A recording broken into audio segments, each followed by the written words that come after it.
We're going to talk about this. We're going to talk about this. We're definitely going to talk about this.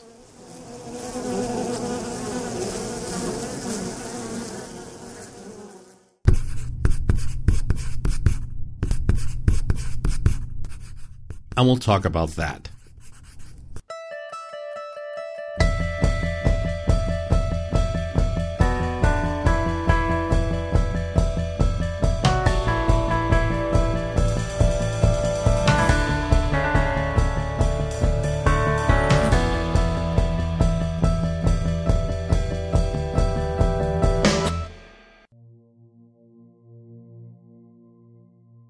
Pennsylvania's problem for a time was, well, Maryland.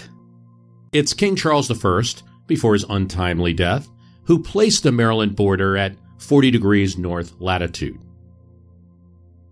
The land was granted to Lord Calvert, who founded a Catholic settlement, St. Mary's City, to the south.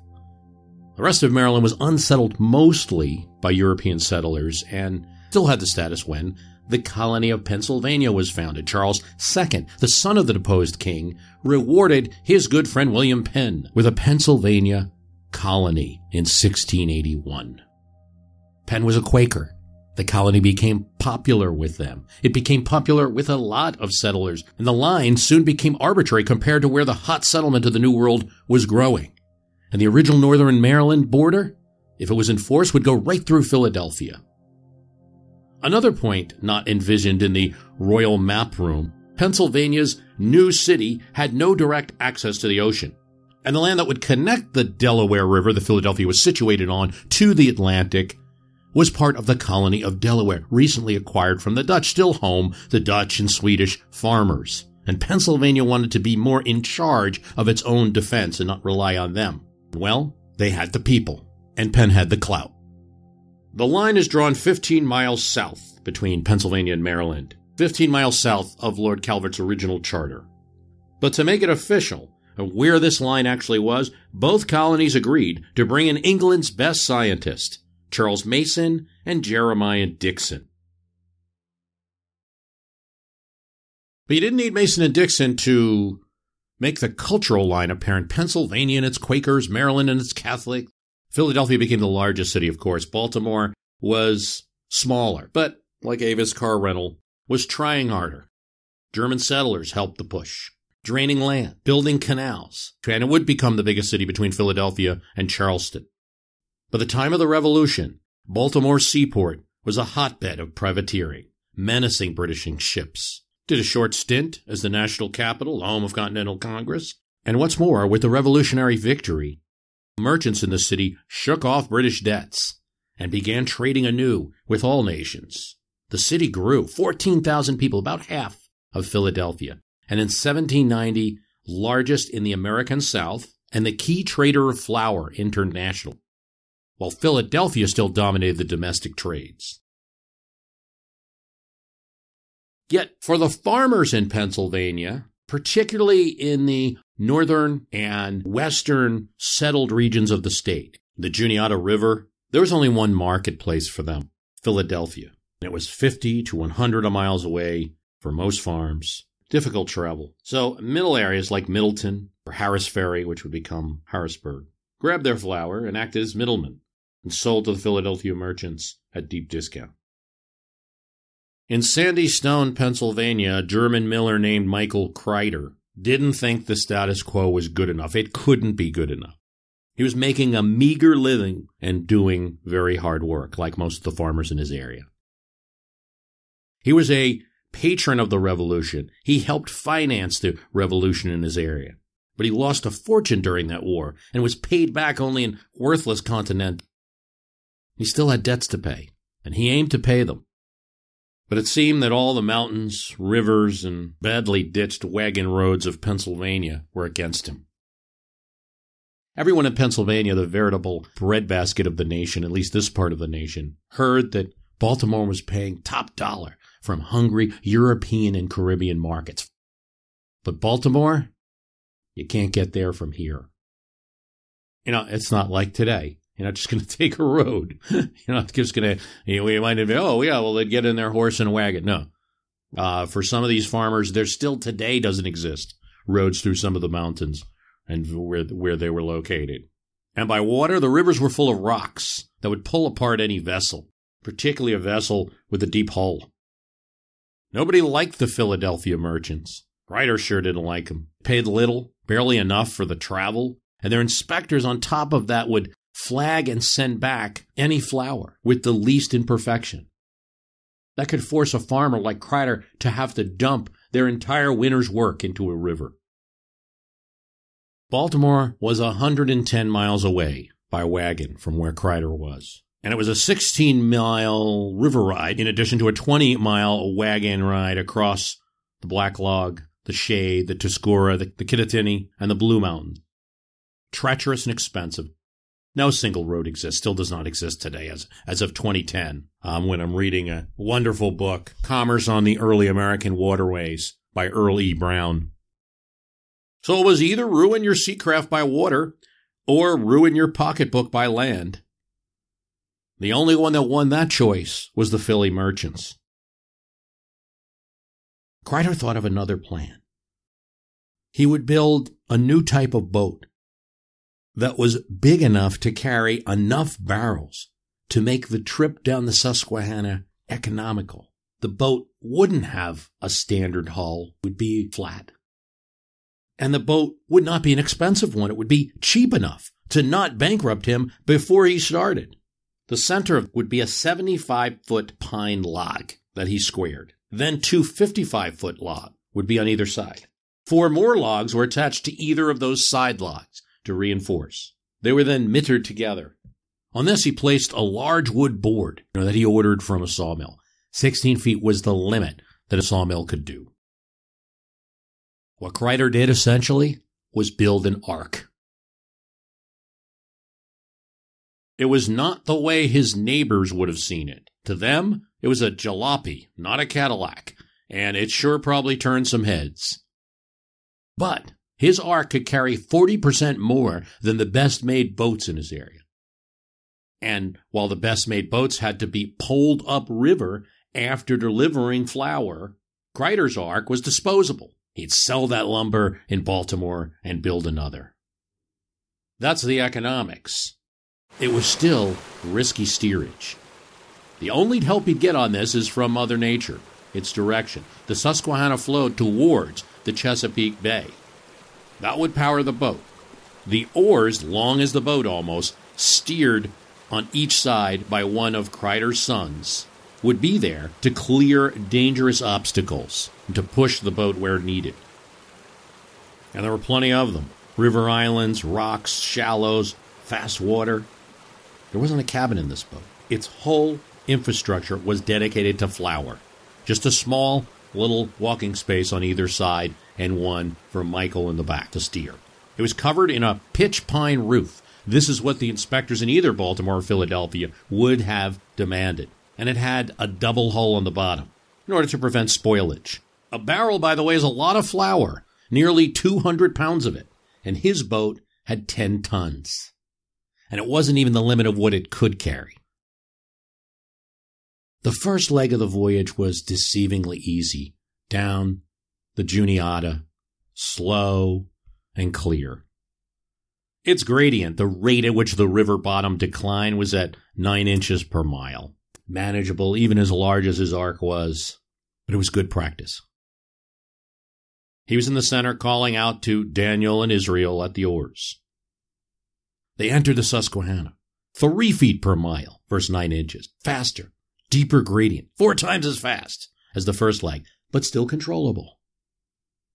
Past Middletown, where normally the boats would stop to unload their flour, get it on wagon to Philadelphia or sell it right there. But Kreider kept going. Word of the craft had already spread. So there was a group at the river shore at Middletown watching this strange thing. What kind of boat was this? It was larger than anything they would have seen. Such a long boat that looked like a floating house. And where was he going? There were no markets down there. Was he mad? You're going in the direction of Baltimore, but You have to go through the falls and the rapids and the rocks. They were pretty sure, the people in Middletown, this was the last time they would see Kreider's Ark again. Kreider was heading towards the Conwego Falls, 3/4 of a mile of rapids, and there were rocks almost designed to dig up holes. Not far from where 3 Mile Island was today began the hazards, but Kreider was happy, and he must have had some kind of knowledge. Line up the boat at this chestnut tree, etc. This passed for 18th century GPS to make sure the Ark hit the right spots in the water, stayed on the right bank to avoid a bunch of rocks on the other side, split on the left just at the right time to avoid same downriver. It was even more complex. Forward progress wasn't good. Every time the Ark's front had to be in the right place exactly at the right time, between the right pair of rocks, to make sure that when the water dropped and you weren't going to have steerage of your vessel, the end result would be clear. Future charts of the Conwego Falls give details of how a pilot would line up their craft to enter. Approaching the falls about halfway between Swatara Creek and 3 Mile Island, there was a rock sticking up out of the water. Raftsmen called such rock a pilot because the pilot guided on this rock. You might say, keep the big chestnut tree in the field and the barn on the hill in range before you come to the pilot. The tree and the barn probably were there on 3 Mile Island. And his use of the word range meant keeping the two lined up. Many boatmen today use this technique to get their craft in the right position. The water draws to the left at the pilot of Swatara. Look back over the Red Tavern and keep the hollow in the mountain in range.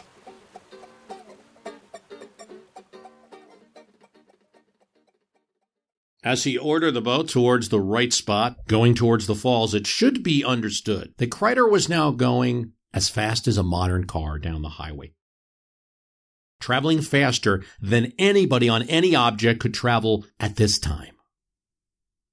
There was nothing the oars could do. The steering choice had to be made in advance, and it was the river alone, bouncing them up and down, no doubt with prayers for the integrity of the boat. Leaving the falls on the left side was the Lancaster Bar, and the right side was the York Bar. The bars, which were rows of rocks on each side, made stoving or wrecking a very possible outcome. Some raftsmen claimed that their rafts reached a speed of 1 mile per minute. In later years, the local pilots kept a boat at the foot of the falls to pick up survivors. Michael, Daniel, and Israel were getting a quick peek into modernity, seeing things move as fast as we might now not even think a minute about. They had no time to take in the sights. He dodged the rock bars and saw, as the hills around surged 500 feet. They hit their right stops, though, to the Conwego Falls. Then at Columbia, Pennsylvania, you hit Turkey Hill, and the rapids again 12 miles an hour, enough to split the Ark if it hit a rock. More obstacles even, as they were about to leave their home state. At McCall's Ferry, the river narrowed, much less room for error. If he hit a rock traveling 20 miles an hour, his wooden craft would have been ripped apart, and he and his sons would have been drowned in the raging water. A very treacherous spot was Fry's Rock. In later years, if one raft stoved on the rocks, the rafts following stoved also. At McCall's Ferry, the river narrowed to 264 feet from shore. At Peach Bottom, the water slowed to a calm pool. But the 9-mile stretch from the Peach Bottom to below Smith's Falls was another test of the pilot's skill. Smith's Falls was more a barrier, for it consisted of numerous rocks protruding from the water. The local people called it a rock bridge because at low water it was almost possible to walk across without getting wet. Smith's Falls was named for Captain John Smith. He entered the river in 1608, and the falls prevented him from going upriver. The gradient on this stretch of the water is 4.49 feet per mile, 35% less than the upper gorge, but still much faster than on the upper river. Before entering Maryland, the mile-wide river narrowed to 32 navigable feet at Fanny's Gap. At Amos Falls was the notorious Job's Hole, which if a body were dropped into it, it was never seen again. Beyond Fanny's Gap was Bald Friar Falls in Maryland, in which lay the infamous Hollow Rock that would take out many boats after the Kreider's Ark. Why not his? It's not truly known. The story that we're relating and is relating in Earl Brown's excellent book is from oral histories, passed down oral histories. Newspapers would get Kreider's name spelled wrong. They wouldn't get the full story right. Some luck, faith, skilled navigation of the boat, quick commands to a tight familial operation. All of this could be. A local historian speculated that Kreider might have walked up the river the entire way, especially its tough parts, 39-mile walk, and took notes to write down specifically what he needed to do at each point in the river. So this was an innovation not only in river navigation, but in informational science, right? Even if that might have consisted only of a notebook. If he did such a walk, it would be 2 weeks of walking to map out 4 days on the river. Voila! He reached Havre Grace, where the river meets the bay. He sells his ark, and he uses the money from lumber to pay a shallop, a small ship for shallow water. And when the shallop reached Baltimore Harbor with the first waterbound flour ever from the upper Susquehanna, the merchants paid him $5 a barrel, twice the Philadelphia price, plus $1 a barrel extra for opening up a new source. After Kreider's voyage, it took no time at all for the Susquehanna to be loaded with arks like his, built not to last, carrying pine roofs of upper river wheat, and also, eventually, whiskey, potatoes, lumber, in future years, coal down to Baltimore. Even New York State farmers figured out how to get into that action. They had their own problems with Albany merchants. Water was everything in American commerce, and everything in America today is influenced by it. Even some suggest our politics, right? That's certain. You look at maps of red and blue, and I think you're going to see something. The joke is made that Democrats like water, right? Is it really true? No, but it has to do with the settlement of the country being principally a maritime settlement or river settlements. New England was built on water, particularly what was under its surface. It was William Pitt the Elder who called it British gold. The millions, if not endless amounts, of this very common fish. John Cabot says there is enough fish in the region to not need nets. The fish could be taken in baskets. Heavy-bodied, large mouth, rounded snout, with the notable barbell on its chin, almost like a goatee.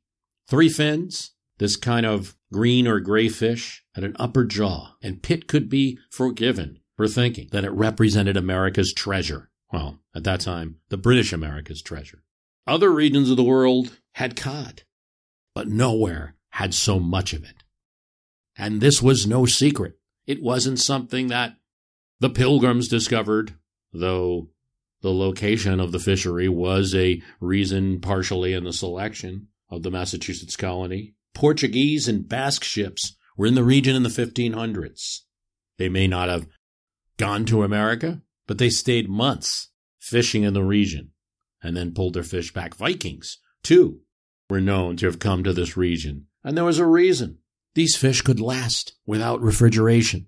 When caught, the head was cut, the fish were gutted, split in half, and then salted. Then they were air-dried until they were hard. They could be stockpiled for months, some in good conditions for a year. They fed New England. More than that, they fed the British West Indies. More than that, they fed Caribbean colonies of other countries.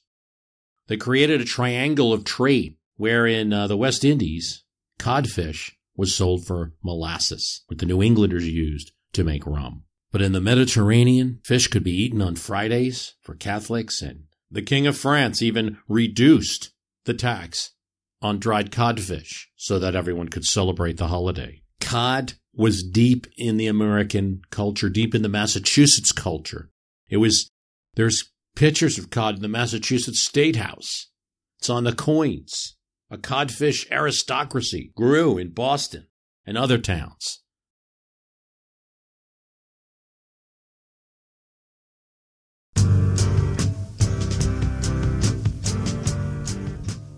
So important is fishing to the economy of the United States at the time of the Revolution that it not only ends up in the treaty document, but it's also going to be part of the incentive for the American delegation led by Adams and Franklin to negotiate secretly. They're supposed to be negotiating with France, but to negotiate secretly with the British commissioners first, when the Treaty of Paris that ends the revolution is settled. And that document, the treaty, has this language. It is agreed that the people of the United States shall continue to enjoy unmolested the right to take fish of every kind on the Grand Bank and on all the other banks of Newfoundland, also in the Gulf of St. Lawrence and all other places in the sea. I know it's hard to think of all this salted fish and then think that this leads to the career of Alexander Hamilton. But in an odd way, it does. It provides a critical foundation for him at his formative moment. And that is when, as a college student in 1774, Columbia University, fresh from the island of Nevis, he reads an anti-revolutionary, loyalist, pro-British article, Free Thoughts of the Proceeding of the Continental Congress, from a Westchester farmer. It wasn't written by a farmer at all.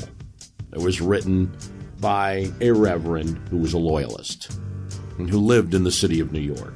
But the Congress, this farmer said, had misunderstood the colonies. Our feeble boycotts were nothing compared to the great power that is Britain. They'll simply be ignored. They'll find other trading partners. They command the sea. Prices will rise in New York, and we have no trade but that we can get under the protection of Great Britain.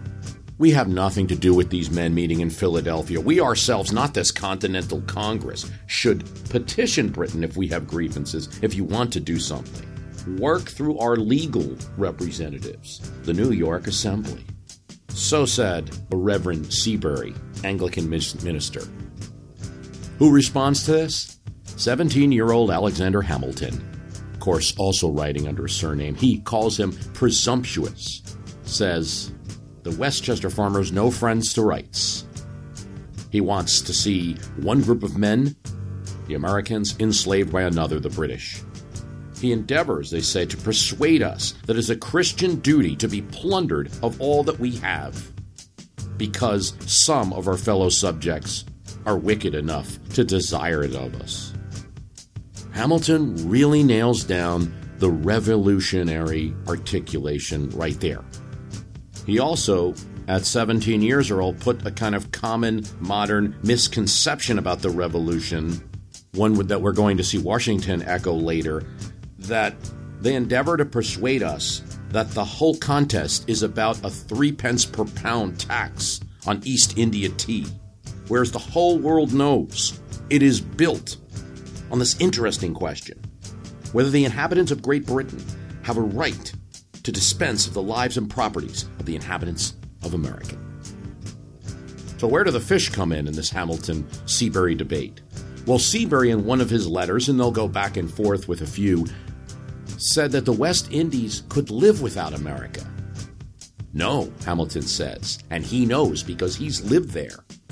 They cannot. The West Indies, the prize, the rich part of the British colonial empire. It's not really the New England states. It's not really New York. It's to some degree the south of the British America, and it's particularly the Caribbeans, where the entire British economic benefit is coming from. And he knows that they can't feed themselves. And yes, the time we're talking about, the Caribbean can't feed its slave population without America. And that feeding, a good percentage of it, is codfish. Hamilton signs his letters, a friend to America. And this little exchange with Seabury and him forming a college artillery unit boosts his career. He becomes a trusted lieutenant to Washington, and he's at the finishing moment of Yorktown, leading a final charge. But he never loses the focus on commerce. In his mind, America will be built by commerce. It will be independent the more commerce that it has. Just as he disagreed with the backward notions of Seabury and Loyalists, he also disagreed with what he considered backward notions, the Jeffersonians that would come later, that America should be purely an agricultural land and it shouldn't proceed with industry and commerce. As a New Yorker, like so many of them, he would go over to the New Jersey and see the wonder that was the falls near what is now Paterson, New Jersey. And in that great falls, he saw a vision for the independence of America. He forms the Society for Establishing Useful Manufactures, chartered by New Jersey but promoted by he in November 1791. Hamilton said that his reputation was deeply concerned in the fortunes of the society. Really his project, he failed in it, with great help from the neglect of others, the money panic that greeted its commencement, and bad judgment and experience on the part of all. On paper, it was the first sizable industrial undertaking in the United States. At first, there were failures. No real industry formed. Some equipment that was purchased by the society was taken and moved to other locations. A lottery to support the project is postponed. Town lots are offered at lowered prices just to get anyone who will build a home. A generation later, Hamilton's hopes began to be realized. The War of 1812 convinced people that the country should be more self-sufficient. The Society of Establishing Useful Manufactures shared in the resurgence 10 years after Hamilton's death. Under the stimulus of war, the town of Paterson, New Jersey was flourishing beyond the most sanguine expectations. A schoolhouse and church were to be erected to serve the expanding population. Indeed, the Society for Establishing Useful Manufactures that Hamilton starts exists in Paterson until 1945, when it's assumed by the town.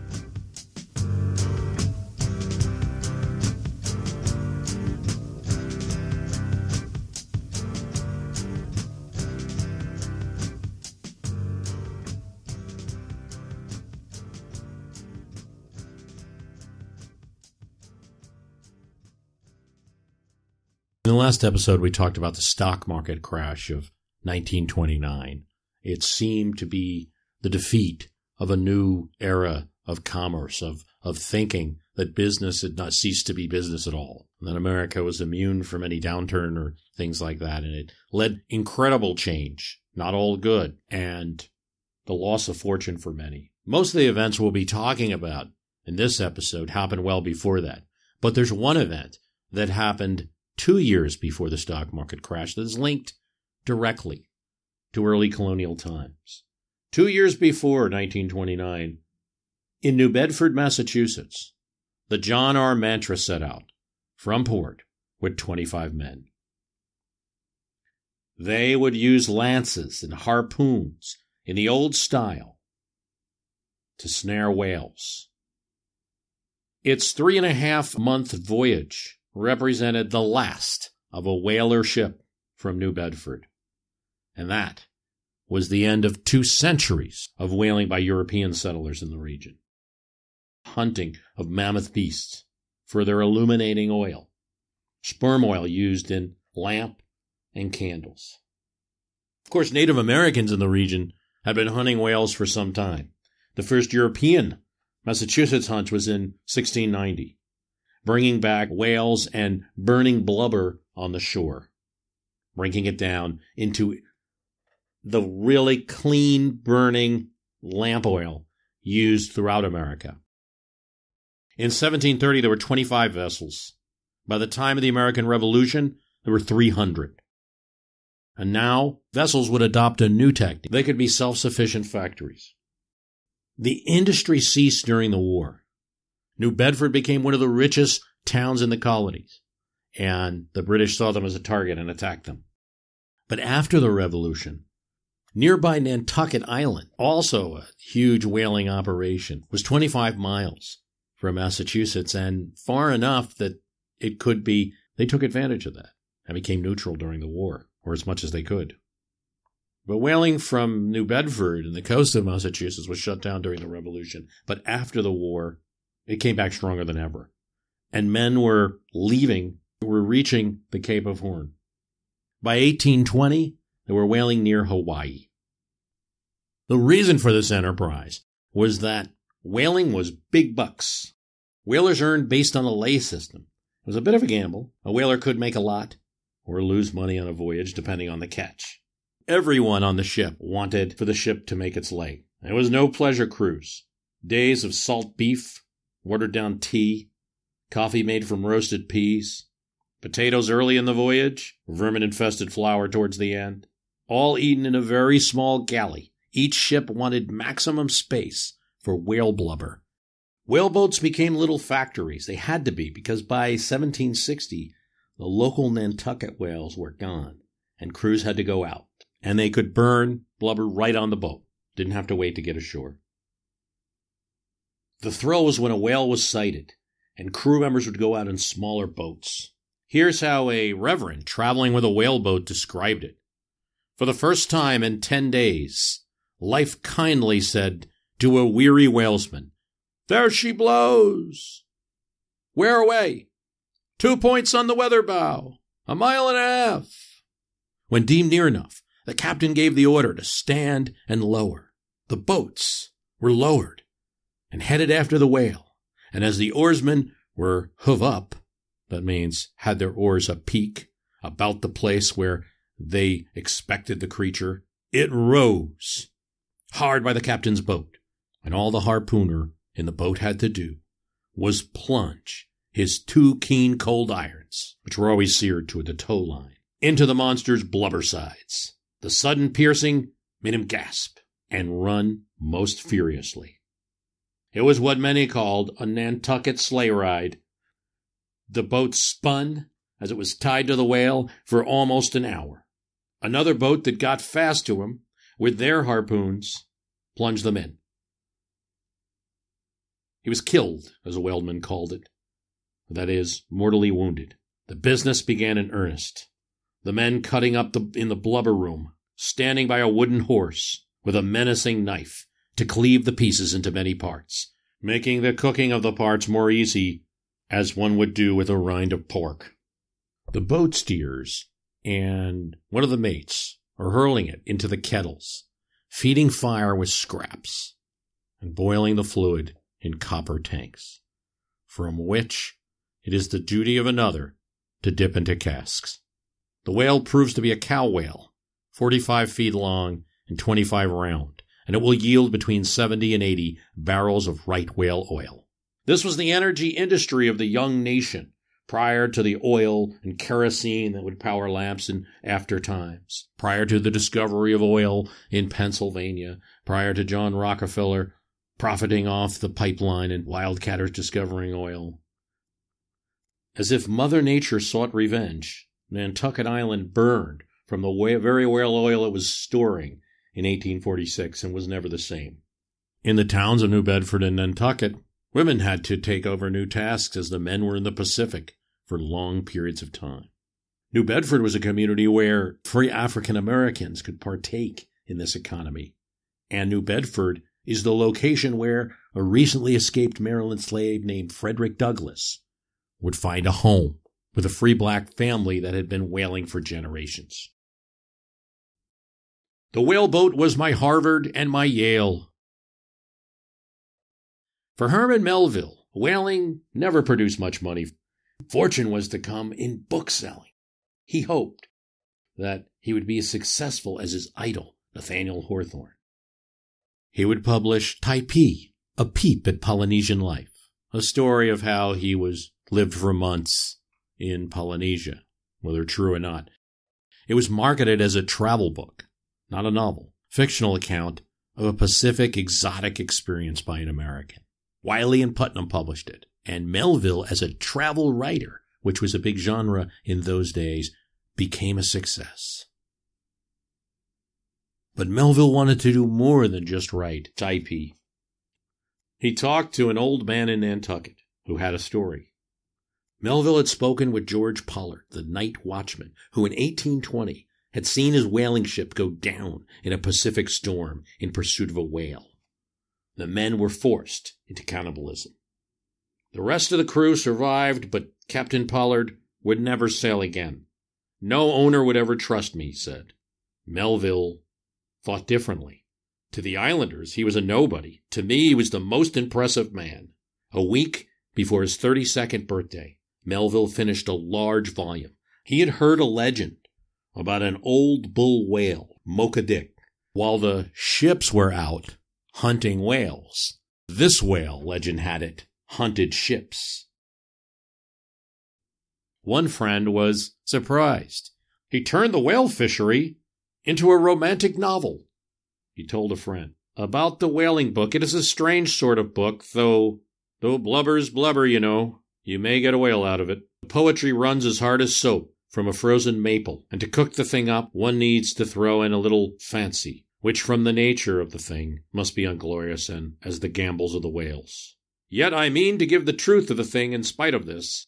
Melville indeed had high hopes. His publisher, Harper & Brothers, printed 2,900 copies. One reviewer said it was vile oberdrubbing, and seamen don't talk like the sentences that Melville created. It sold just a few hundred copies. In 1851, a warehouse holding Melville's books, including Moby Dick, would suffer a fire. Almost all the copies of his books were burnt. But few noticed. Melville would earn the living for most of his life, not as an author, but as a customs inspector. Whaling and fishing, commerce by water, shipbuilding and trading, transport, hauling, dock work. That is how Americans in the most populated, richest area of the country earned their keep. And more than that, funded the resistance, and provided the rationale of independence. Much like Melville's story, this is a series where I'm kind of out there setting my whaler off and hunting that whale. I have a beginning part for the series, but the Ark of Commerce series is not one where it's clear where it's going to go. But I hope you'll stay with me. One thing I do know, that I've spent so much time talking about American politics and American history that I've wanted to add in some of the commerce, because I really feel that it's a missing part in American history. Maybe it's boring to some. Maybe we don't like to think about our work, right? But it's how we spend most of our days. And that's true of historical figures, too. It isn't like the Minutemen and the Redcoats just waited around for a revolution to happen and engaged in a fight, right? George Washington even, he had a flower business and commerce. Commerce is essential to history. I think we're going to increasingly see that it's not just a side act in politics, but driving politics and American history and life. The American Revolution, for instance, the event that creates the country, was rooted in commerce. It could have very well been no more than a commercial event. At the time of the First Continental Congress, it was about protesting. It was about boycotts, non-importation. Here's what the First Continental Congress that meets in Philadelphia, Carpenter's Hall, 1774, to protest what's going on with various acts of Parliament. That from the first day of December next, we will not import into British America from Great Britain or Ireland any goods, wares, or merchandise whatsoever, or from any other place any such good wares or merchandise as shall have been exported, nor any molasses, syrups, coffee, or pimento from the British plantations or from Dominica, nor, big sacrifice here, wines from Madeira or the Western Islands, nor foreign indigo. That such owners of vessels will give orders to captains not to receive any goods. And the First Continental Congress does more. Pretty high goals here. We will use our utmost to improve the breed of sheep and increase the number. We will kill them as seldom as we may. Nor will we export them. We will encourage frugality, economy, industry, and promote agriculture. And take this, England. We're going to discourage every species of extravagant and dissipation, especially all horse racing, gaming, cockfighting, plays, and other expensive directions. Party poopers, that First Continental Congress. But you see that the American Revolution is rooted in using commerce as a weapon. But if you do make these decisions of non-importation, you have to create some system to monitor it. And this really sets up the United States government. A committee be chosen in every county, city, and town by those who are qualified to vote for representatives, whose business it shall be to observe the conduct of all persons through this association, and those who violate will be published in the gazettes, known as enemy to the liberty of the country, universally condemned, and they will break off all dealings with him or her. Equal rights when it comes to ostracizing, I guess, right?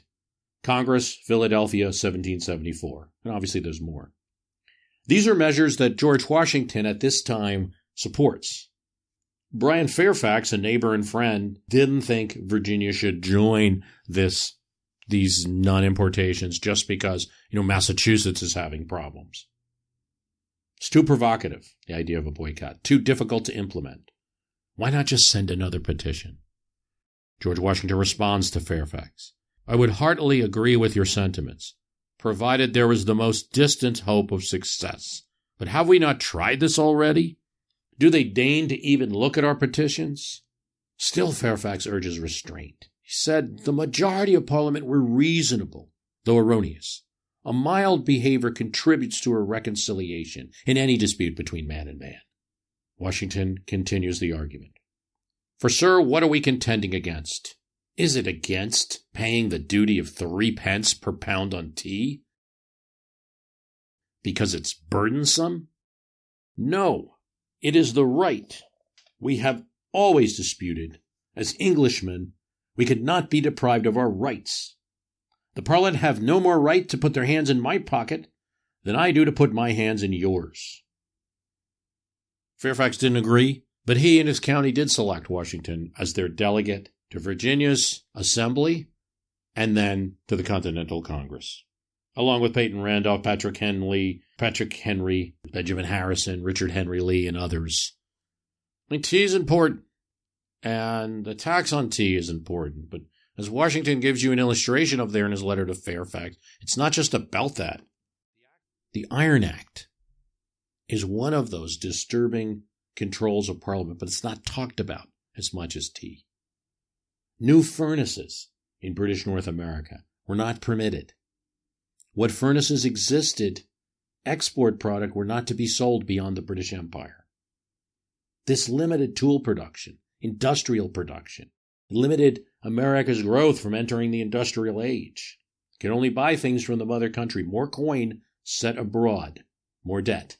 Small wonder why George Taylor, a furnace owner, and James Smith, owning part of a foundry, signed the Declaration.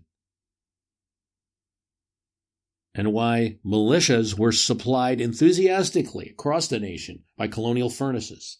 Brief American attack of Canada supported by a Canadian who owned an ironworks and fled after Montgomery and Arnold were defeated in Quebec. We spoke about the Molasses Act, aimed at New England trade, Navigation Acts, restrictions on shipbuilding, restrictions on the sales of lumber. The good thing, like your American resources, can go to Britain, but you can't make ships and sell them abroad.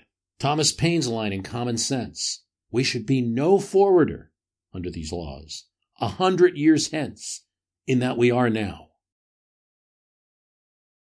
And worse, because the timber of our country is rapidly diminishing. Tar, timber, and iron are the natural produce of this country.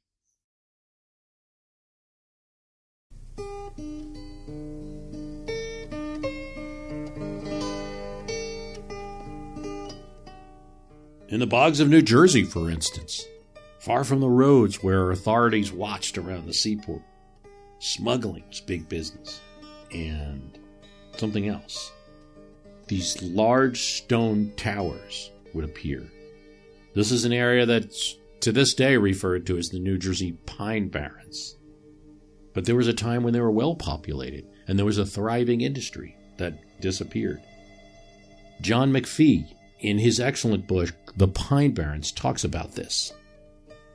Most of the now vanished towns in the pines were iron towns, small precursive Pittsburghs in every part of the forest, where fine grades of pig and wrought iron were made. One of the geological curiosities of the Pine Barrens is that rainwater soaking down through fallen pine needles and other forest litter takes on enough acid to leach out iron from the sands below.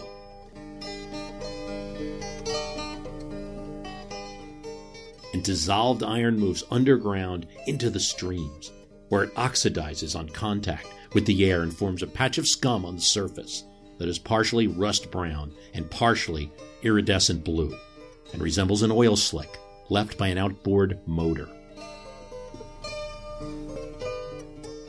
This iron oxide film permeates the sands and gravels of the riverbanks and cements them together into a sandstone composite that has been known for years as bog iron. From it, iron masters of the Pine Barrens made cannonballs by the thousand and sent them by wagon over the sand roads and on to the Continental Army at Valley Forge and elsewhere. They brought in seashells for flux, used charcoal from the pine woods to fire their forges and furnaces. They made cannon as well as shot, and they ordnanced the War of 1812 as well as the Revolution. The furnaces of the Pine Barrens were started up each year in the spring when the ice was gone and turned the water wheels that powered giant bellows, which kept the furnaces in blast until winter froze them out. Men worked 12-hour shifts.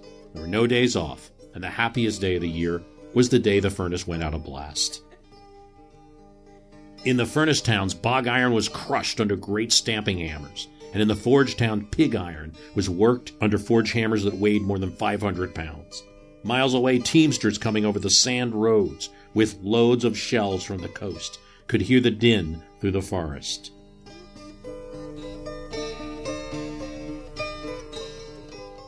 Martha Furnace was built in 1793, a few miles southeast of Jenkins. The furnace has long since collapsed, and a large earth-covered mound remains where a high double-walled pyramid of bricks once stood. There's not a trace of the structure in Martha now. Caleb Earle, a company clerk in a furnace town called Martha, kept a semi-official diary. January 4th, 1809. Frost stopped. Furnace wheels several times. January 7th, 1809. Ore teams hauled today. Blew the furnace out at 8 o'clock. All hands drunk. April 20th, 1809. At 25 minutes past 2 o'clock, put the furnace in blast. Delaney and Cox fillers. Hedger putting in the ore. Some of the iron workers were indentured servants. Some of them had been English criminals. Most were not indentured. Each man's specialty fitted in somewhere on a scale of status, with colliers at the low end, founders at the top, and somewhere in between, blacksmiths, pattern makers, and molders. July 28, 1809. Molders all agreed to quit work and went to the beach. July 30th, 1809. Molders returned from the beach. J. Ventling drunk and eating eggs at the slitting mill. Josh Townsend wanting to fight J. Williamson. Furnace boiled and metal consolidated in the gutter. July 31st, 1809. Molders all idle. August 1st, 1809.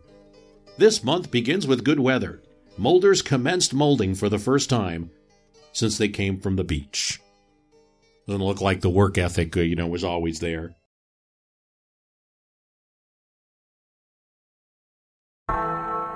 A famous figure would join in the working of iron.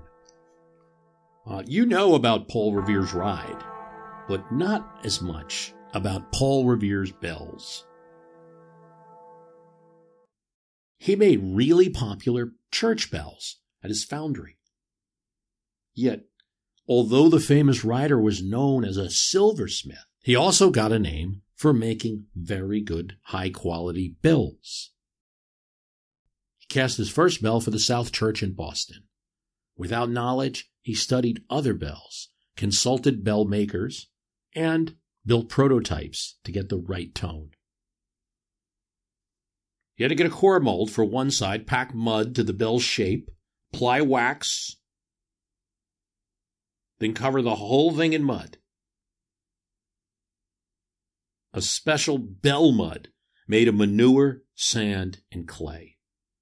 Then he'd heat that mold, the wax would melt, and he'd have a perfect mold to pour bronze into and cool. Voila. But that's just a pretty rough bell in its shape. You've got to clean and polish and use a hammer to tune the bell to the exact shape. As he hammered and got a tone, he'd listen to a tuning fork to see if the tone was right. He established modern practices, uniform standards. Politically, Paul Revere supported Alexander Hamilton's plan for a tariff and for support of manufacturers. Over 300 churches in New England used Revere bells, and he made cannons, and in 1804, he made the copper for the original Massachusetts State House. It's Paul Revere. He dies in 1818 in Boston. The Revere Copper Company still exists. But one of the Revere bells would make its way to a very important manufacturer in Massachusetts, the brainchild of Francis Cabot Lowell, son of a respected judge. He'd made money trading tea, but Lowell's dreams of trade came crashing down after Thomas Jefferson introduced an embargo in 1807. Okay, so let's try to make something else. Let's make something here. He saw how the Slater Mill in Rhode Island created the first cotton spinning factory in 1793, and Lowell thought that he could do it better. He built the small mill concept up and created a modern factory with procedures, with tasks spread out among different people specializing in certain tasks. Everything measured well and planned. Not only did he innovate the process, he created some financial innovations. For instance, a joint stock agreement. No one who invested in the factory had any liability in particular. Using the mighty Charles River and multiple mechanized wheels and many young girls to do aspects of the work, the mill was unlike anything that existed. 4 floors of carding, spinning, weaving. And unlike other mills which might only do one part of the process, the Boston Manufacturing Company would do everything from raw goods to finished product. In 1814, the bell from the Revere Company was adorning the top of the factory. The bell was not something they looked up to and said, "Wow, Paul Revere designed that bell." No, it regulated their lives. When the bell rang, that's when you had to be at work. Women were working there, were putting in 12 hours a day, sometimes 14 in the spring and summer, 5 a.m. to 7 p.m. 2 hours before breakfast, quick breakfast, 45 minutes for lunch, a supper at 7 p.m. After work was done, and then some activities, and sleep. Here's a poem that one of the girls wrote. "Hark, don't you hear the factory bell? Of wit and learning 'tis the knell. It rings them out, it rings them in. Where girls they weave, and men they spin. Hark, don't you hear the picker hum? It would a deaf and dumb man stun. Sounds like the wailing of the damned, who in the lowest hell are crammed." But the factory did put together women that otherwise might be alone in farms, and they would read, they would talk, discuss books. There was even a newsletter for the factory, the Lowell Offering. It was organized by a local reverend, where that poem and other things appeared. In 1830, they'd do something else. They'd strike for wages. The economic depression, the Boston Manufacturing Company reduced wages. Within a few days, it failed. But in 1836, when their rents, what they had to pay to the factory, were upped, in effect a wage decrease, they struck again, and 1,500 girls walked off their jobs. A remarkable recorded moment was when a girl of 11 stood on a pump, declaring it was their duty to resist and everyone must join the strike. The managers were shocked. The rent strike worked, and it was rescinded. The Lowell Female Labor Reform Association was started in 1845 and had 500 members. They tried to earn a 10-hour workday, but failed to get the state legislature to approve it. But the publicity got the Lowell Boston Manufacturing Board to reduce the working hours 1/2 hour. In 1853, Massachusetts established an 11-hour working day. Not quite the 10 they were looking for. It's not unusual that politics and molten metal would mix. Politics and industrial production would mix. Without the factory, there would be no association, right? People on farms with their family don't need to protest the wages. I'm sure they protest individually. So there's a connection between politics and commerce that must be seen. Commerce creates the universe that the politics live in. One of the greatest water commerce innovations in American history took place because, at least partially, of a letter from prison.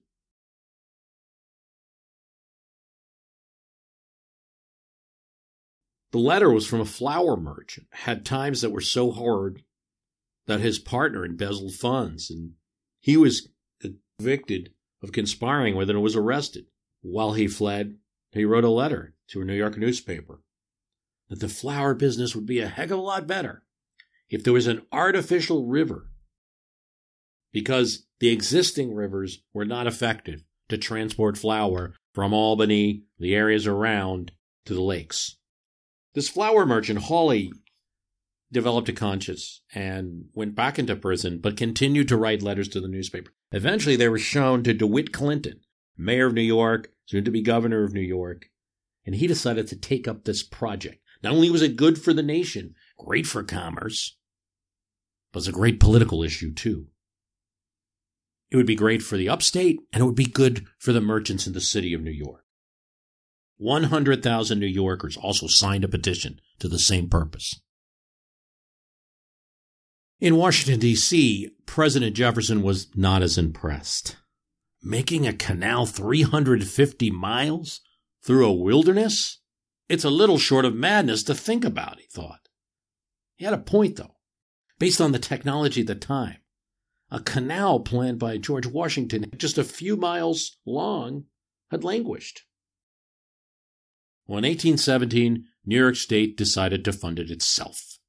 It was a source of state pride and a source of national pride. They would use American engineers. This is coming after the War of 1812. Canvas White, self-trained, went to England, studied the canals built there and how they worked. He sketched everything eagerly, and he designed a system of 83 locks that would control the canal and propel it from Buffalo to Albany.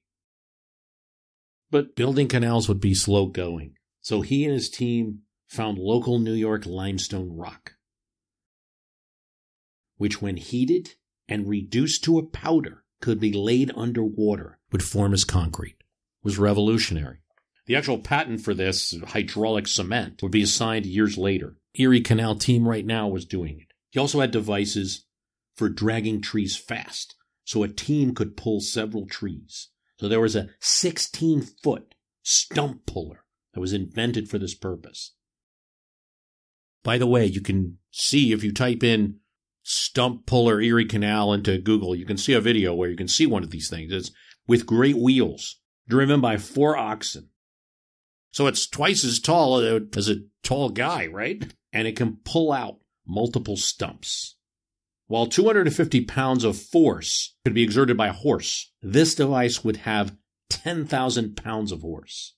If you do a little Googling, you can find that replica. You can also find an explanation of the physics of the puller, leverage and how power is exerted on a chain and a wheel. But the essence of it is this: 50 stumps a day could be pulled by one of these stump puller machines. This underwater cement, a lot of money, produced by high finance, a lot of animals, and a lot of foreign workers, some workers who were held in slavery.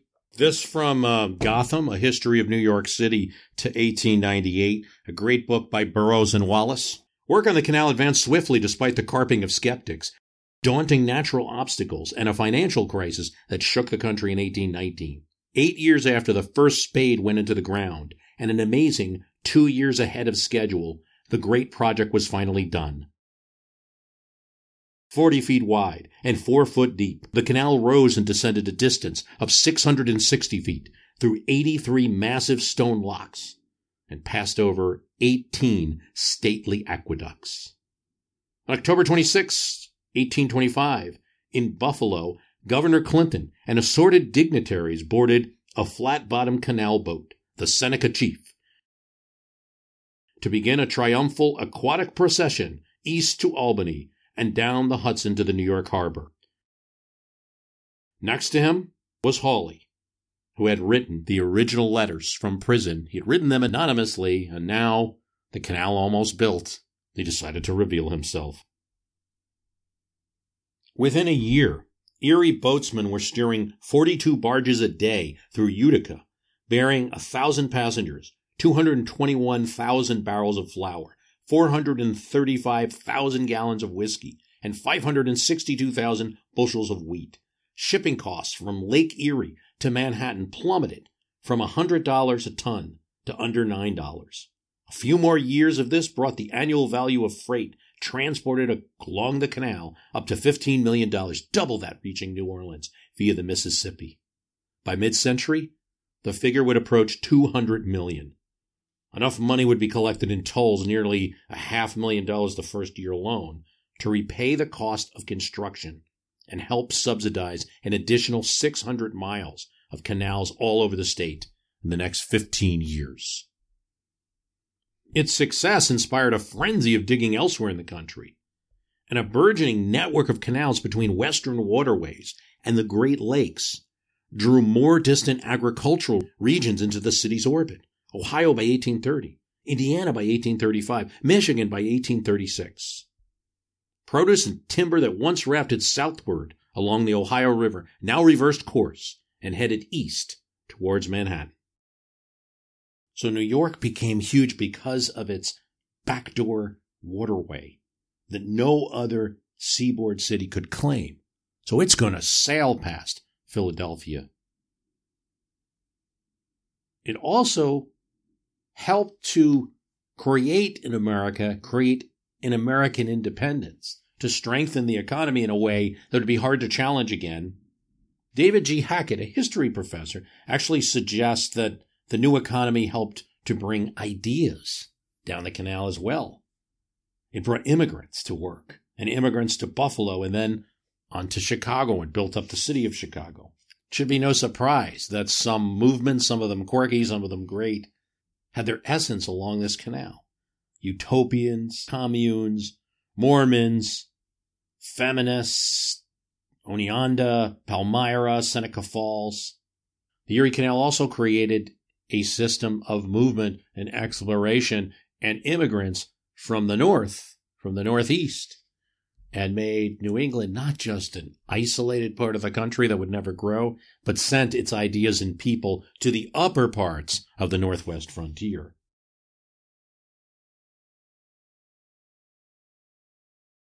Certainly, all these industries are affected. In 1818, Connecticut-born Henry Sands Brooks founded a men's clothing store on Cherry Street in New York City, a waterfront location that he described as convenient to the gentry and seafaring man alike. His sons, who inherited the concern, would later adopt the name Brooks Brothers. In 1825, Englishman Aaron Arnold opened a store on Pine Street, dealing in silks, woolen, laces, shawls, and novelties from Europe and the Orient. In 1829, another English immigrant, Samuel Lord, went partners with George Washington Taylor, his wife's cousin. The web of canals, steamboats, and packets that New York flung across the world in 1820s and 1830s captured a wider and wider share of the nation's import business, from 38% in 1821 to 62% in 1836. It also brought an unprecedented multitude of ships into the harbor. One day in 1824, there were 324 at anchor off Manhattan, a huge number by comparison with prior years, but nothing in light of those to come. In a single day in 1836, 921 vessels lined the East River, and another 320 bobbed along the Hudson. Dozens of new wharves, hastily constructed of hewn log frames filled with loose stone and earth, sprouted out from the shores of both the East River and the Hudson River, all tidily numbered. There created a new breed of businessman, the wholesale merchant or jobber, who bought, say, cheap imported British manufactured goods at auction and shipped them on commission to far-off country storekeepers via coastal packets and the Erie Canal. Visitors and native New Yorkers alike shopped in retail outlets, another new and specialized institution. Previously, importers had sold off their ships and artisans from their workshops. After 1827, well-to-do consumers would stroll through the New York Arcade, a skylight-covered corridor shared by 40 stores, which ran. New York's attractiveness as a marketplace was further enhanced by the adoption of gas lighting in the mid-20s. Nobody liked the smoky oil lamps, few in number, and not much brighter than lightning bugs. In 1816, a crude gasworks was set up near City Hall, and tin pipes were run down to several street lamps and store windows on Broadway. The city lit up. Office buildings, fine stores, and plush hotels arranged their own connections and printed warnings, don't blow out the gas. Even an industry that you don't think of much that might be impacted by a canal, what really assured New York of an unassailable lead in the book trade was cheap and easy access to Western readers via the Erie Canal. Every fall, just before the onset of winter, and then again in the spring, city publishers dispatched crate after crate of books via the canal to retailers scattered across upstate New York, around the Great Lakes, and along the Ohio and Mississippi River. Local book printers were hard-pressed to compete. Henry David Thoreau never left the house or cabin usually without a pencil. Could have a thought. And it was a good writer's trait. But the affinity for the pencil came not only from liking to write or having thoughts, but it came from another place. He made them. He made pencils. And despite his talk about working Sundays and taking 6 days off, reversing the American work calendar to enjoy life, Thoreau's pencils were pretty good, and he worked hard at them. He spent a lot of time in the craft. John Thoreau and Company pencils, made from plumbago, graphite deposits that were found in New Hampshire, put between two pieces of wood. He and his father would go down and sell them in New York City, and he saw it. Henry David Thoreau himself developed a process to improve them, because they were getting beat out by European pencils. He did a couple of things. One is that, the pencils are pretty, a pencil, right? But pencils at that time might be two pieces of wood with the graphite in between. Usually whale oil was used, which made pencils greasy. And the graphite they used also were like kind of smushy and greasy. Thoreau changed these things. Instead of whale oil, he used clay. And instead of greasy graphite, he found a way to grind the grease chemically almost into dust and then compound it and make a pencil that was just like the pencils that were being sold in Europe. Thoreau pencils became very popular, and the pencil business paid for Thoreau's Harvard education. Later, electrotyping, where Thoreau's fine graphite was very useful for printers engaging in a new process, electrotyping on copper plates, which allowed for an easier printing process for very large print runs, as opposed to using wood. That paid for his other love, reading and writing books. Invention is an interesting thing and often hard to track, though we so commonly refer to inventions by one person's name. James Watt invented the steam engine. But something like the steam engine, the idea of forcing power through boiling water, and eventually making that high pressure boiling water, and going from a system used in a small area like a mine to something mounted on a floating vehicle, and eventually a land vehicle. It was really more of an evolution. To hear one account, John Stevens was riding on the road near Philadelphia at the same time, or right around when delegates were working on the Constitution, when he saw an experimental ship, one that was powered by boiling water, and he set out to build his own version. We know there were experiments with steam going on, but he and his brother would eventually produce a ship propelled in the same way with screw propellers under the ship's surface. People on the Hudson River looked and saw this strange craft and couldn't see what was propelling it. Robert Fulton had gone to London in 1786 to study painting and then switched to engineering.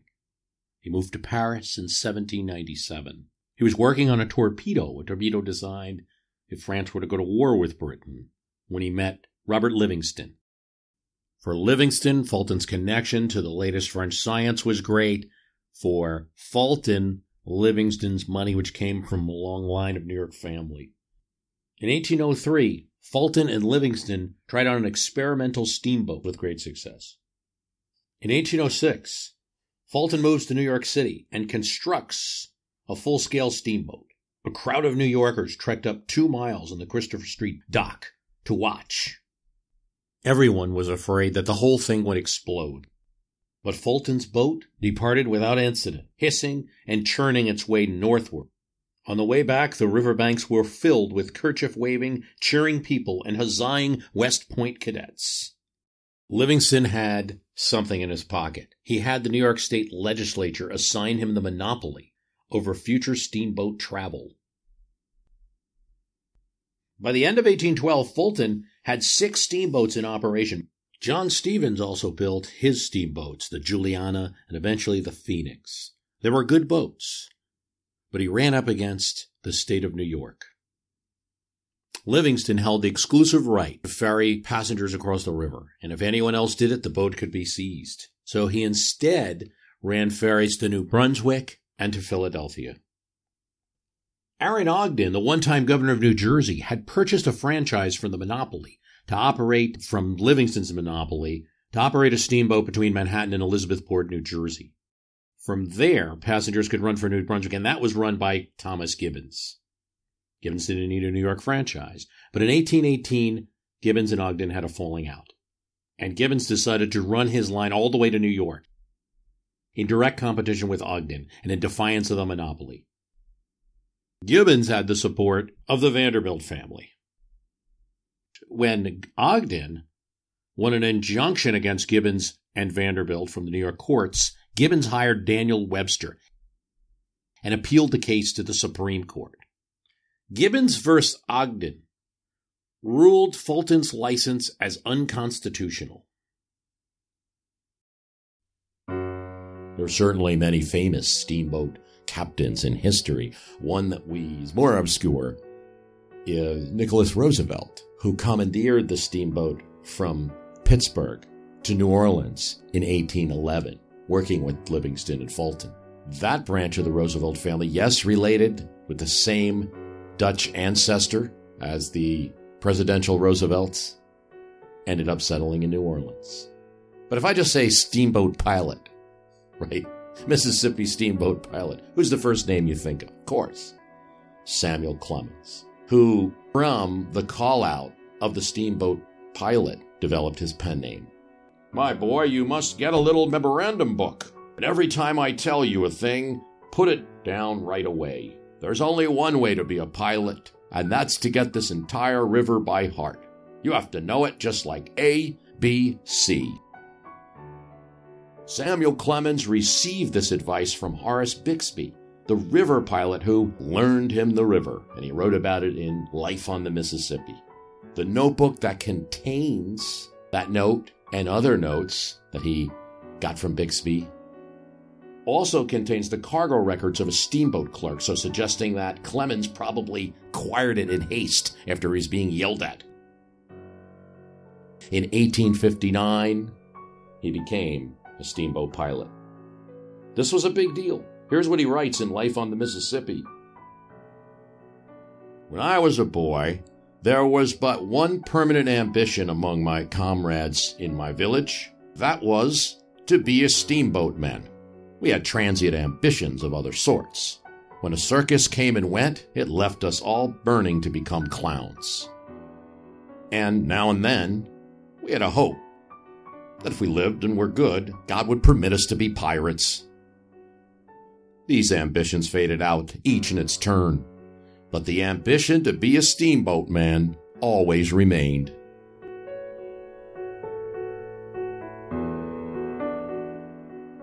Once a day, a cheap, gaudy packet arrived, upward from St. Louis, and another downward from Keokuk. Before these events, the day was glorious with expectancy. After them, the day was a dead and empty thing.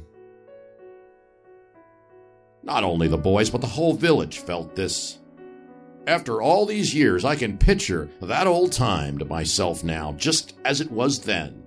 The white town drowsing, streets empty, or pretty nearly so. One or two clerks sitting in front of the Walter Street stores, with their splint-bottom chairs tilted against the back of the wall, chins on breasts. Hats slouched over their faces, a sow and a litter of pigs loafing along the sidewalk, doing a good business in watermelon rinds and seeds. 2 or 3 lonely little freight piles scattered about the levee, and the fragrant town drunkard asleep in the shadow of them. The great Mississippi, the majestic, the magnificent Mississippi, rolling its mile-wide tide along, shining in the sun, the dense forest away on the other side. Then, a film of dark smoke appears above one of those remote points, and instantly a drayman, famous for his quick eye and prodigious voice, lifts up the cry, "Steamboat a-comin'!" And the scene changes. The town drunkard stirs, the clerks wake up, a furious clatter of drays follows, every house and store pours out a human contribution, and all in a twinkling, the dead town is alive and moving. Drays, carts, men, boys, all go hurrying from many quarters to a common center, the wharf. Assembled there, people fasten their eyes on the coming boat, as upon a wonder they are seeing for the first time.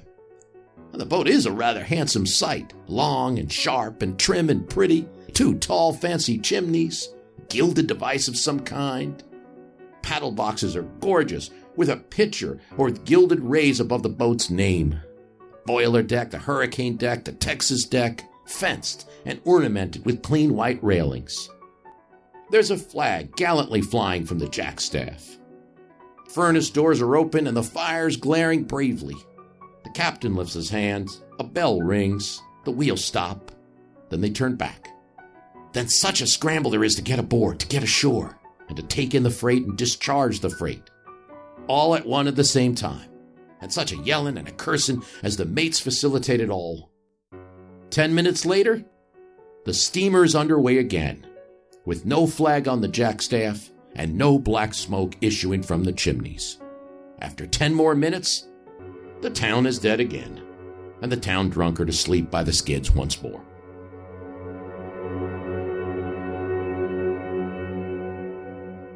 You see in a letter that Mark Twain writes,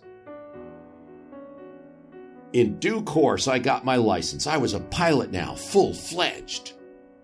He was quite excited. After a short time as a steamboat pilot, he'll have to leave the profession because of the Civil War, just making a steamboat pilot on the Mississippi, just not steamboat piloting on the Mississippi, not possible. But not before he wrote a brief piece talking about the difference, the 2 ways of seeing the water.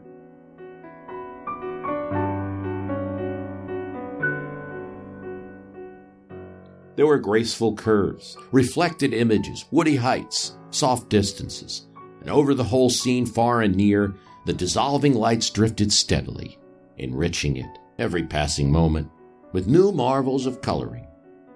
I stood like one bewitched. I drank it in.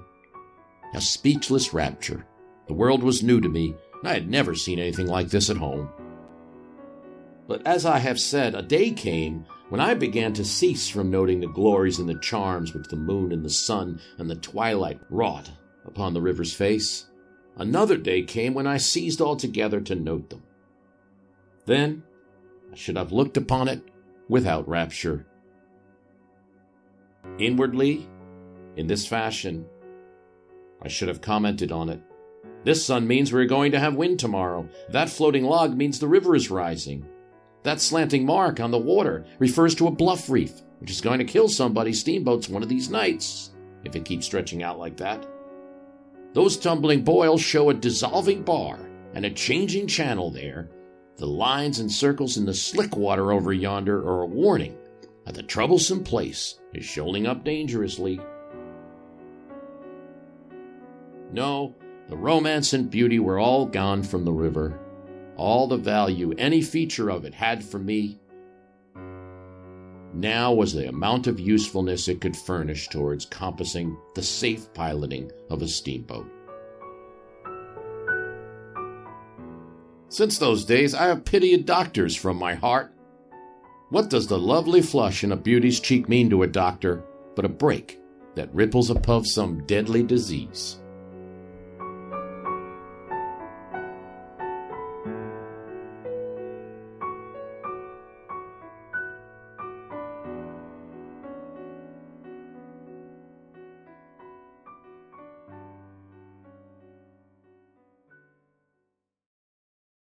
Not only was water a vehicle of commerce, it was also sold by Americans in frozen form to the world.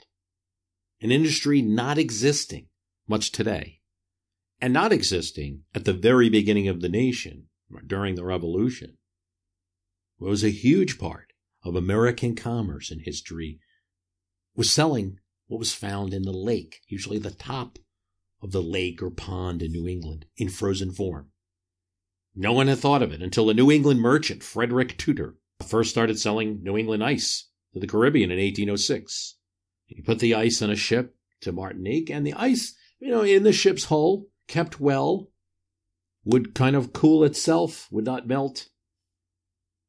He hoped that wealthy European planters would like ice in their beverages. In New England, Tudor was not taken seriously, and although the ice made it on the ship, it melted once it got there. But he kept with it. And he built an ice house in Havana. And the ice house, as an investment, gave him control of that Caribbean ice business. He destroyed competitors who tried to sell ice. It became a huge business. And if a competitor tried to sell ice to the same route, he'd destroy them. He'd lower their price till they were gone. His ice houses gave him a competitive advantage. He sold not just to the Caribbean, but to South Carolina, Georgia, Charleston, and Savannah. In the 1820s, New England, mostly Tudor, was shipping 3,000 tons of ice out, a product that wasn't even a product before. To accommodate the amount of ice, Tudor developed a horse-pulled ice cutter that could pull out larger supplies of ice from deeper in the ponds. By the 1830s and 1840s, Tudor was selling ice to Australia and Calcutta, India. Ice also became an agent of change. America was an ice empire to other industries, but particularly the meat industry and the railroad industry. Big blocks of ice, usually from New England, were used in railroad cars in the 1850s, up until the advent of refrigeration and air conditioning. In fact, the early air conditioning systems did depend on the availability of such ice. One of the first recipients of air conditioning this way was the dying President James Garfield, who during his attempted recuperation in Long Branch, New Jersey, was cooled with a device using sheets of cotton fabric, continuously cooled by being dipped mechanically in ice water, with a fan blowing air through. It used 500,000 pounds of ice. But for the revered president, no expense was spared. During the time that he was in Long Branch, prior to his death, 500,000 pounds of ice were used in the cause of trying to save the revered president. Now, we've talked prior to this about commerce in New York City and the canals that would lead out. Commerce occurs, but is quite different, and goods are quite different in areas that are less traveled. I love William Monk's book.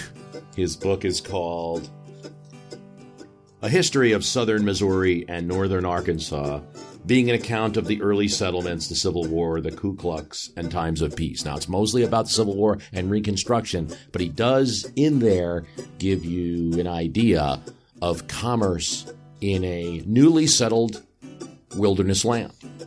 The country at that time abounded in millions of deers, turkeys, bears, wolves, and small animals.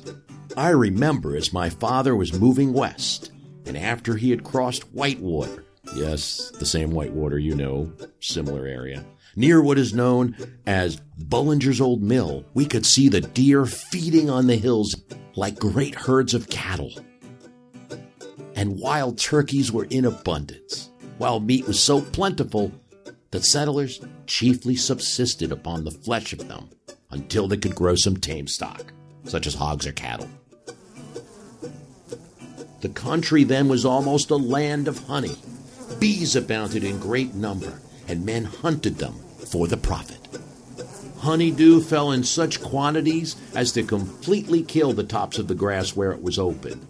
I have known young turkeys, after they were large enough for use, to have their wings so gummed with honeydew that they could not fly out of the way of a dog. And I have known lots of them to be caught with dogs when they wanted to use their wings. There was no question in regard to there being honey when you cut a bee tree. When my father first located, beeswax, peltry, and fur skins almost consisted the currency of the country.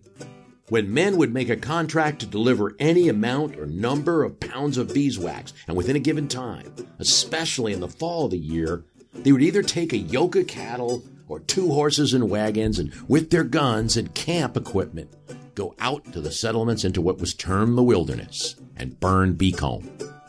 In a short time, the bees would be working so strong to the bait that they could scarcely course them. In the morning, they would hunt deer, take off pelts until the deer would lie down, and then they would hunt bees until the deer could get up to feed it in the afternoon, when they would again resume their hunt for deer. After they found a sufficient number of bee trees and marked them, the morning following, they would go out and kill nothing but large deer, case skin them until they had a sufficient number of hides to contain the honey that they expected to take from the trees. They'd take the hides to the camp, tie a knot in the forelegs of the hide, take dressed buckskin and a big awl, and roll the hide of the neck in about 3 folds. Run 2 rows of stitches, draw it tight, and then go to their wagons for the ridgepole and hooks already prepared.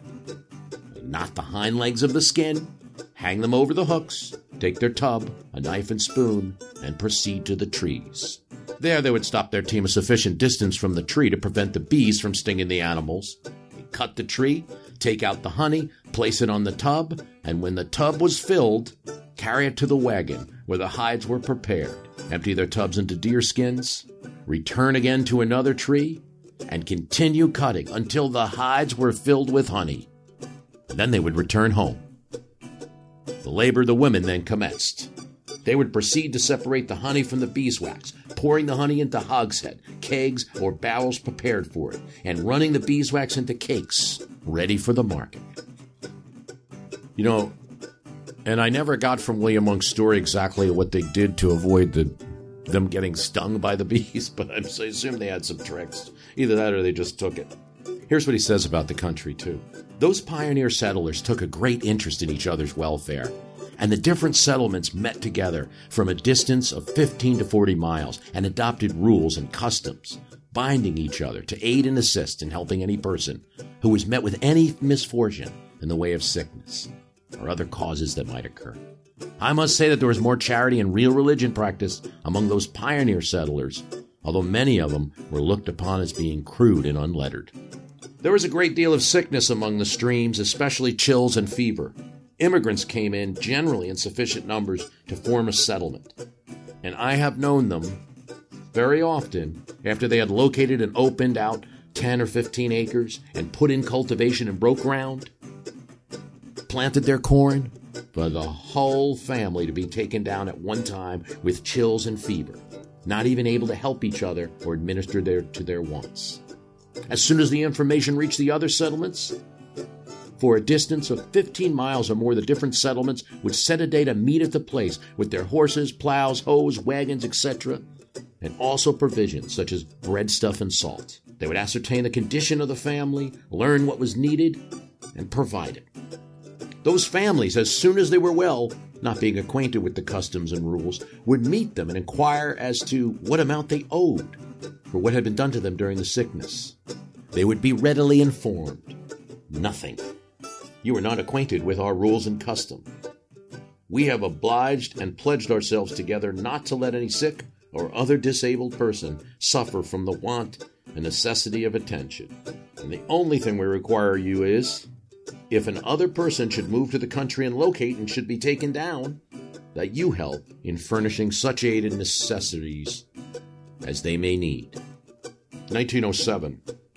He writes this book, but he's writing about 1844. And sadly, the point at which he sees some of this behavior stopping and becoming less charitable is really only 20 years later, during the time of the Civil War and Reconstruction. But it's an interesting reminder of a time gone by. And also how the necessity led to the social policy in the area.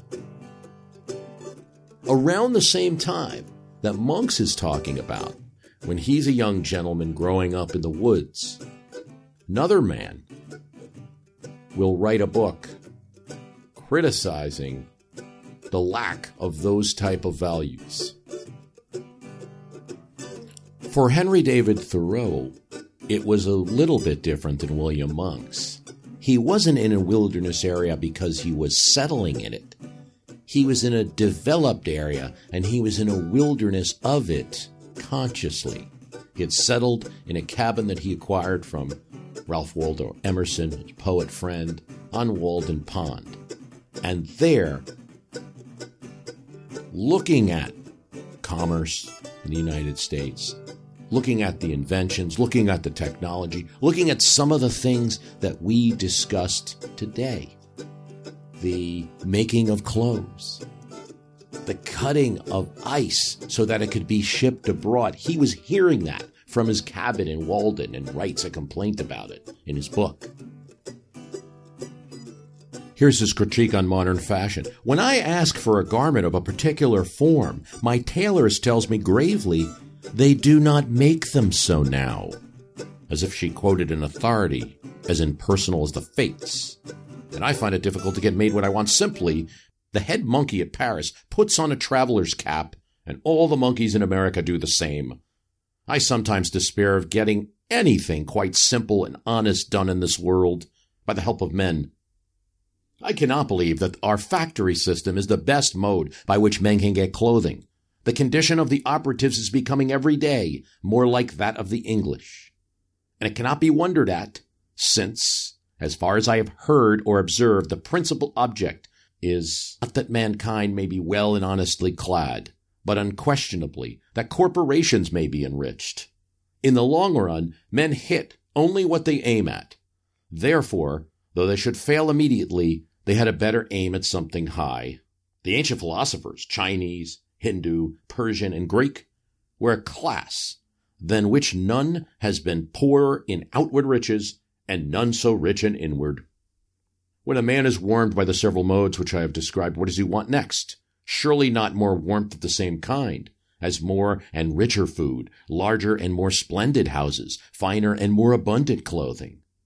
A farmer says to me, you cannot live on vegetable foods solely, for it furnishes nothing to make bones with. And so he religiously devotes part of his day to supplying his system with a raw material of bones. Walking all the while, he talks behind his oxen, which, with vegetable-made bones, jerk him and his lumbering plow along in spite of every obstacle. Thoreau's Walden is published in 1854 and details his year in the woods. His time at Walden Pond coincides with a technological development that many of the other residents of Massachusetts would have considered a great progress, and that is that Boston can reach western Massachusetts. The idea of moving cars along a developed track, first made of wood and then later metal being used, really precedes the idea of any kind of steamboat or steam engine. Hand cars are used in mines in Germany in the 1500s. There's a military portage system in Niagara Falls, around Niagara, where the British military they have a wooden tram road, gravity road. Thomas Jefferson's has a good friend in Chester County, Pennsylvania, who has a stone quarry and uses a rail system to deliver stone. Boston develops a gravity road to deliver stone from the quarries to the city of Boston. And in the 1830s, there's a horse-drawn passenger railroad that's developed in Baltimore. This laid the foundation for the idea of then putting a high-pressure steam engine into a locomotive and using that. We'll talk more about the developments of the railroad in a future episode, but we should note that Thoreau is not impressed. There's a long lecture in Walden about how by the time you finished paying for a railroad ride, you could have just walked. We don't ride the railroad, Thoreau said. The railroad rides us. This is part 2. The website's www.myhistorycanbeatupyourpolitics.com. Please join the Extra Cast and help support the program, or make a one-time donation if you like. It really helps out.